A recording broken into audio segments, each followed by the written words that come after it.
जीवन विषय प्रपंचों से भरा हुआ है और उन्हीं विषयों से हमें दुख मिलता है। कहते हैं विषय सुख दुख देते, दुख दाता नहीं कोई। जीवन में जो दुख आता है वो कोई दूसरा देने वाला नहीं है। अगर जो हम कहें कि कोई भगवान, कोई देवी, ईश्वर, परमात्मा, खुदा, गॉड, अल्लाह हमें दुख देता है, ऐसा नहीं है। हमारे कर्मों के माध्यम से हमें दुख मिलता है, हमारे कर्मों के माध्यम से हमें सुख मिलता है। कर्म सुधार लें तो न सुख है न दुख है। अगर जो हम किसी को गाली ना दें तो हमें उलट के गाली कौन देगा?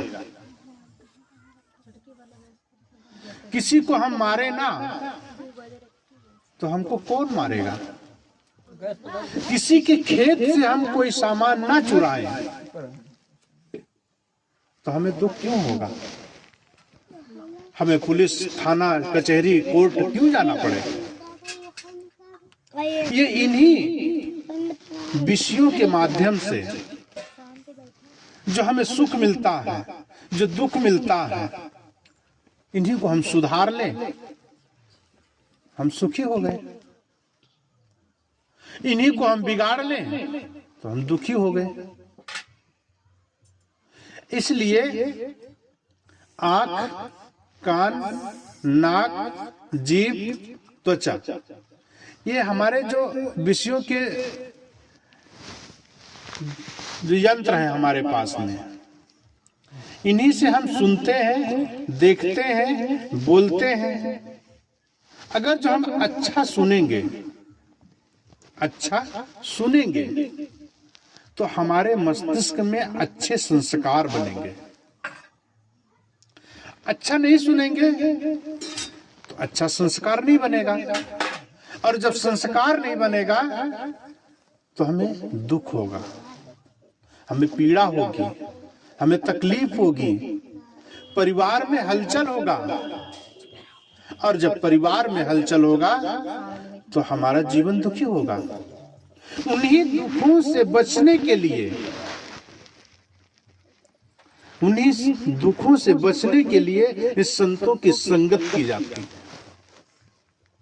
उन्हीं दुखों से बचने के लिए सत्संग सुना जाता है। इसलिए कहते संगत कीजिए साधु की, संगत कीजिए साधु की। अगर जो हम साधु की संगत करेंगे, संतों की संगत करेंगे तो हमारे मन के अंदर जो व्याधियां वो हटेंगी, मन प्रपंचों से दूर हटेगा और प्रपंच से हट करके प्रवचनों के तरफ मुड़ेंगे। हमारा प्रवचन के तरफ मन मुड़ेगा, अच्छी बातों को सुनने के लिए मन लालायित होगा, तब हमारा जीवन स्वर्ग हो जाएगा। जिस स्वर्ग की कल्पना हम ऊपर करते हैं, मन मस्तिष्क से सोचते हैं, हमने पूर्वजों के माध्यम से सुन रखा है, अपने दादा दादी, चाचा चाची, नानी नाना से हमने सुन रखा है। अब जैसे इन बालकों को हम जो सुना देंगे वो बालक वही रटेंगे। इनका मन मस्तिष्क पूरा खाली है। अब उन विचारों को हम कैसे इन मस्तिष्क में हम भरना चाहें? माँ के पेट से ही बच्चा सुनना चालू कर देता है, उसके संस्कार वहां पर बलिष्ठ होते चले जाते हैं। आप दोनों संबंधों से आप बच्चा पैदा होता है, आप दोनों लोग चाहें तो बच्चे को कौन सा महापुरुष बनाना है, अपने अंदर का दृढ़ संकल्प कर लें तो आप नानक, बुद्ध, कबीर, महावीर, दादू, दरिया, गीसा, पलटू, ऐसे महापुरुष आप बच्चे पैदा कर सकते हैं। लेकिन कब? जब उन बच्चों को अपने अंदर उन महापुरुषों की जीवनियां, अपने महापुरुषों का साहित्य, उन महापुरुषों का दर्शन जब अपने चित्त के अंदर जब प्रवेश करेगा, चित्र जैसा चित्र का दर्शन करेगा वैसे चित्त पे हमारे अंकित हो जाता है। इसलिए अपने घर में महापुरुषों का चित्र लगाना चाहिए, संतों का चित्र लगाना चाहिए। जिस कमरे में आप सोते हैं वहां पर उन चित्रों को लगाना चाहिए।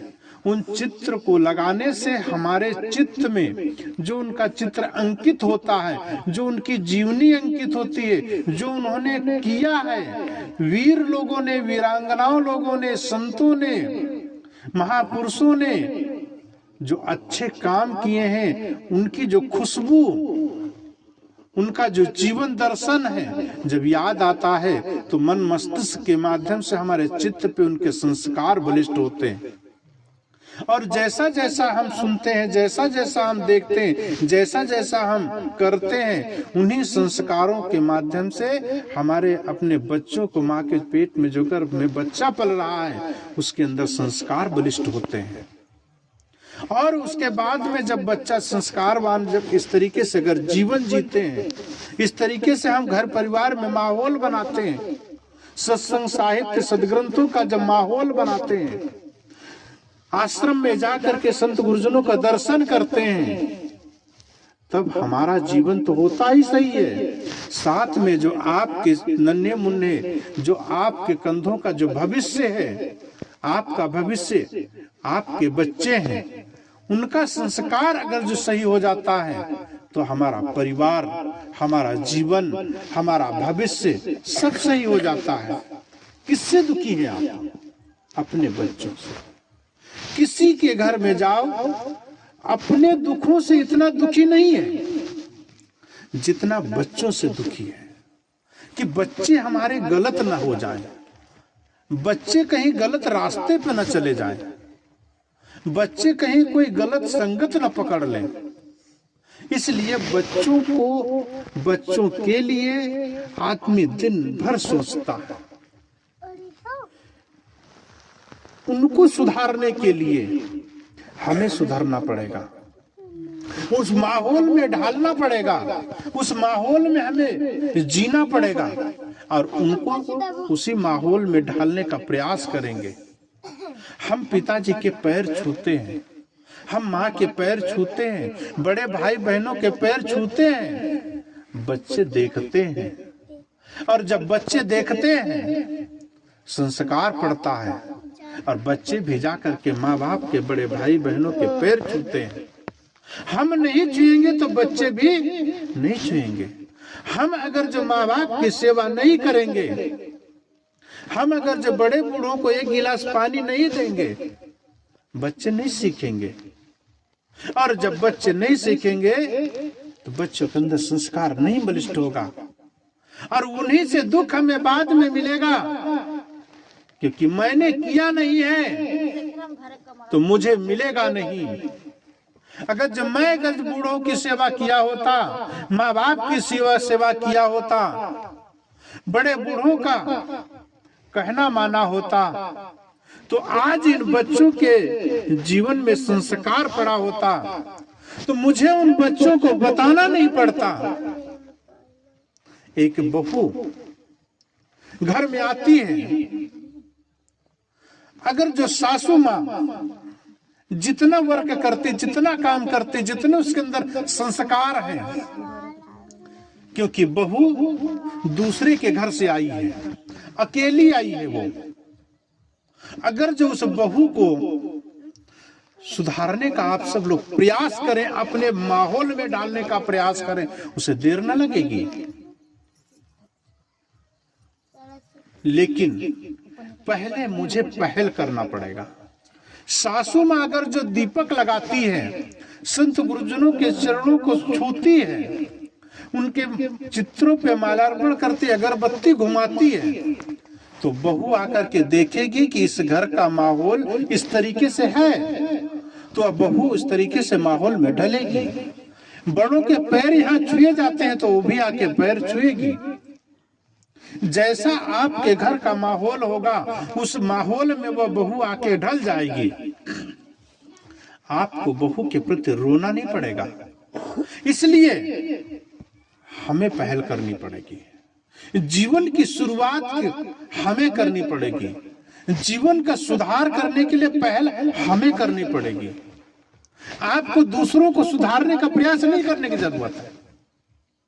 संत गुरुजन क्या करते हैं? संत गुरुजन बोलने से पहले चलते हैं।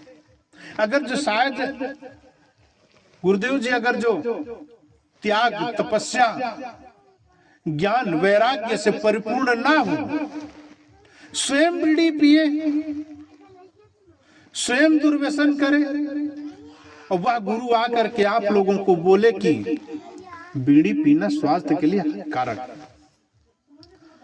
जब स्वयं बीड़ी पीता है, स्वयं दुर्व्यसन ग्रस्त है, स्वयं विषय प्रपंचों में वो ग्रस्त है और दूसरों को शिक्षा देता है तो उसकी शिक्षा न लगेगी। इसलिए संत गुरुजन बोले या ना बोले, कहीं पर कुटिया बना करके रहते हैं। कभी उन्होंने प्रवचन नहीं किया, कभी उन्होंने भजन नहीं सुनाया, कभी लोगों को नहीं चेताया, लेकिन कुटिया पे बैठ करके अगर उन्होंने भजन किया है, कुटिया पे बैठ करके उन्होंने त्याग किया, तपस्या किया, ज्ञान और वैराग्य उनके जीवन में झलकता है तो उसकी खुशबू उसके चारों तरफ फैलती है, यहां तक कि पूरे देश में फैलती है। कितने संत गुरुजन हैं, कभी उन्होंने प्रवचन नहीं किया लेकिन ज्ञान वैराग्य से जीवन जिया। इसलिए संत गुरुजनों के चित्र अपने घरों में लगाना चाहिए। उनके दर्शन रोज नहीं मिलते हैं तो सुबह उठ करके उन्हें नमन करना चाहिए। उनका चित्र अपने जीवन में, अपने चित्त में दर्शन करना चाहिए। गुरु का दर्शन करने मात्र से ही, गुरु का दर्शन करने मात्र से ही जीवन सफल हो जाता है। क्यों? ये आंख का विषय है। जैसा देखेंगे वैसा चित्त पे चित्त अंकित हो जाता है, उसके संस्कार बनते हैं। इसलिए संत गुरुजनों का दर्शन करना चाहिए। रोज रोज नहीं मिलते हैं, इसलिए अपने घर में चित्र की जरूरत है, इसलिए लगाना चाहिए। आंख का विषय है। आंख को जैसा दिखाएंगे वैसा वो देखेगा, क्योंकि इसके पीछे में हम है, पीछे में हमारा मन है। इन्हीं विषयों से सुख मिलता है और इन्हीं विषयों से दुख मिलता है। हमें कोई सुख और दुख देने वाला नहीं है। अगर जो अपने जीवन में हमने सुबह से शाम तक जैसा भी हम वर्क करते हैं, जैसा ही काम करते हैं, शाम को उसका पूरा का पूरा निचोड़ हमारे जीवन का हमारे सामने खड़ा होता है और उसी जीवन, उसी सुबह से शाम तक का जो परिणाम आता है, अगर गलत काम आपने किया है तो कर्मटे बदलते रहेंगे, नींद नहीं आएगी।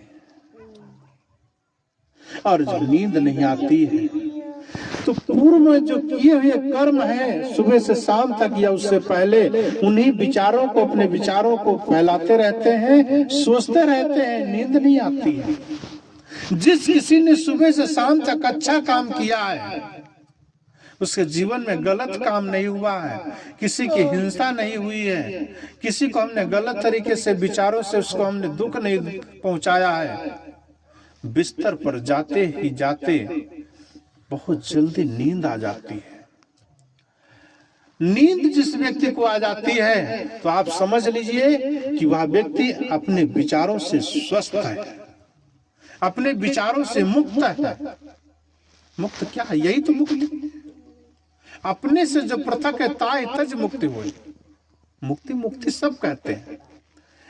संतों के संगत में बैठ करके, गुरु के चरणों में अपने मन की डोरी बांध करके हमें भी धीरे धीरे धीरे धीरे सुधार का प्रयास होगा। उनके जीवन में, उनके ज्ञान से, उनके ध्यान से जितना हमें समय मिलेगा, अपने मन की डोरी अगर उनके में लगाते रहेंगे तो हमें सुख मिलेगा, शांति मिलेगी। लेकिन पूरा का पूरा जीवन जब बच्चा जिस तरीके से समर्पित करता है माँ के गोद में, उस तरीके से गुरुजनों के, संतों के चरणों में समर्पित करेंगे, जब अपने आप को हम समर्पित कर देंगे, तब हमसे दोष न होंगे, हमारे जीवन में गलत विचार नहीं उठेंगे। लेकिन होता कंठी पहने हैं, माला ले लिए हैं, संत गुरुजनों को उपदेश ले लिए हैं, लेकिन खान पान नहीं सुधरता है, वाणी विचार नहीं सुधरता है, जीवन अस्त व्यस्त हो जाता है। इन्हीं जीवन के अस्त व्यस्त से बचना है तो सत्संग, साहित्य और सदगुरु का दर्शन, गुरुदेव जी का दर्शन, यह बहुत जीवन में जरूरत है। इसलिए अपने आप को चारों तरफ से हटा करके, विषय प्रपंचों से हटा करके, विषयों से पूरे टोटल से हटा करके, अपने आप में 24 घंटे में कम से कम गुरु का दर्शन, गुरु का ध्यान, गुरु की पूजा, गुरु का स्मरण करना चाहिए। गुरुजनों ने जो कुछ भी वाणी बोले, जो कुछ भी उनसे हमने सीखा है, 24 घंटे में कम से कम 10 मिनट, आधा घंटा, कुछ भी समय निकाल करके अपने जीवन के लिए हमने समय दिया, परिवार के लिए समय दिया, हमने घर खेती के लिए समय दिया, व्यापार के लिए समय दिया, अपने लिए कुछ तो कुछ समय अपने लिए देने से आपका कल्याण हो सकता है। लेकिन विषय प्रपंच में अपना पूरा का पूरा समय न गवाएं। जीवन क्षणिक है, पता नहीं कब यहां से कौन चला जाए। आज 2-4 साल 6 साल पहले साहब आए होंगे और पता नहीं कौन कौन गुजर गया होगा, किस किस को मुलाकात हुई, किस किस के दर्शन हुए, किस किस से मिलन हुआ, कितने लोग चले गए। जीवन बहुत बहुमूल्य है। जीवन को समझें। मनुष्य का तन मिला है, इस तन को ठीक से प्रयोग करना चाहिए। अगर जब ठीक से प्रयोग करेंगे, और इस ठीक से प्रयोग करने की चर्चा, ठीक से प्रयोग करने का ज्ञान संत गुरुजन देते हैं। उनके माध्यम से हमें पता चलता है कि यह शरीर हमारा बहुत बहुमूल्य है। करोड़ों लाखों करोड़ों रुपया लगा देंगे, शरीर न मिलेगा। आप किसी दूसरे से एक आंख मांगे, कोई नहीं देगा, कोई हाथ मांगे न देगा। इतना अच्छा शरीर, और अच्छे शरीर में आप गलत तरीके से आप विचार डालेंगे, गलत तरीके से खान पान डालेंगे, तो ये शरीर नरक बन जाएगा, शरीर रोगी बन जाएगा, मन व्यथित हो जाएगा और जीवन नरक हो जाएगा। नरक और स्वर्ग की कल्पना जो ऊपर करते हैं, ये परिवार में हम करें। परिवार को स्वर्ग बनाए हम। परिवार के देवी देवता हैं, जो जितने आपस में भाई बहन, माता पिता, नानी नाना, चाची चाचा, जितने भी रिश्ते हैं, ये सब देवियां हैं, पुरुष देवता हैं। अगर जो देवियां देवता मानती हैं, तो देवता लोग अपने पत्नी को देवी माने। एक दूसरे को देवी देवता जब मानेंगे, तब आपका घर स्वर्ग बनेगा, तब आपका घर मंदिर बनेगा। अगर जो हम मंदिर बनाना चाहते हैं और हम वहां के देवी और देवता बनाना चाहते हैं, तो गुरु जी का स्मरण करें और उनका सत्संग सुने, साहित्य, और इसको समझें और समझ करके चलने का प्रयास करें। और इन्हीं प्रयासों से जीवन का सुख आपके अंदर झलकेगा। आप देखेंगे